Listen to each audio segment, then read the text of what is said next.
中意住複式單位嘅睇過嚟啦，呢個單位係一個港澳業主嘅度假單位嚟嘅，係我哋樂丁山164平方嘅平層複式單位嚟嘅。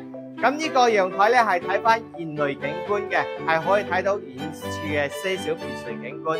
你睇下我哋呢個大廳，哇，成7米嘅一個開間，呢個一個中空嘅一個設計，非常之舒服啊！咁我哋嘅實用咧應該達到係200幾方嘅，哇！呢個飯廳超級闊呢度。咁呢邊咧連埋我哋呢邊係一個入戶花園。入戶花園咧，呢度打開咧，現成一個對流嘅，非常之舒服。咁我哋呢個廚房咧，仲係新新淨淨嘅，未煮過飯嘅。業主相當遲都唔夠1個月嘅時間嘅，保養咧係非常之好。目前1樓咧係3個房嘅，有2個係套間。先睇我哋呢個公共洗手間先，咁咧空間係比較大嘅。呢個係一個兒童房嘅，都係睇園內景觀。再過嚟咧就到翻呢邊就係一個套間嚟㗎，成個空間感非常之拉滿嘅。咁仲有咧，我哋呢個樓底咧係比較高嘅，係去到3.3米嘅樓底啦。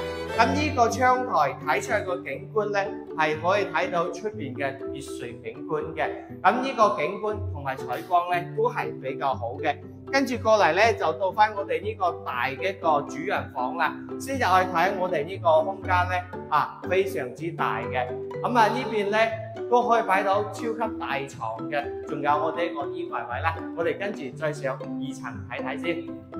空間咧係一個贈送嘅空間嚟嘅，買1層有2層嘅空間。咁呢個位置咧係可以擺一個麻雀房嘅，呢個高度咧唔怕頂頭啊。咁呢啲咧都可以做房間就得，或者係做儲物室咧都係 OK 嘅。咁呢個業主非常之有雅興啊，仲做埋一個咧汗蒸房喺呢邊嘅。跟住呢邊咧一個小廳一個休息小廳嚟嘅。睇住我哋喺小廳呢個空間睇落去嘅呢個中空嘅，非常之舒服嘅。咁我哋呢個單位咧可以講係拎包入住都係 OK 嘅。佢係一個港澳業主嘅度假單位，佢個建面咧係164方啦，但係實用咧係達到200幾方嘅。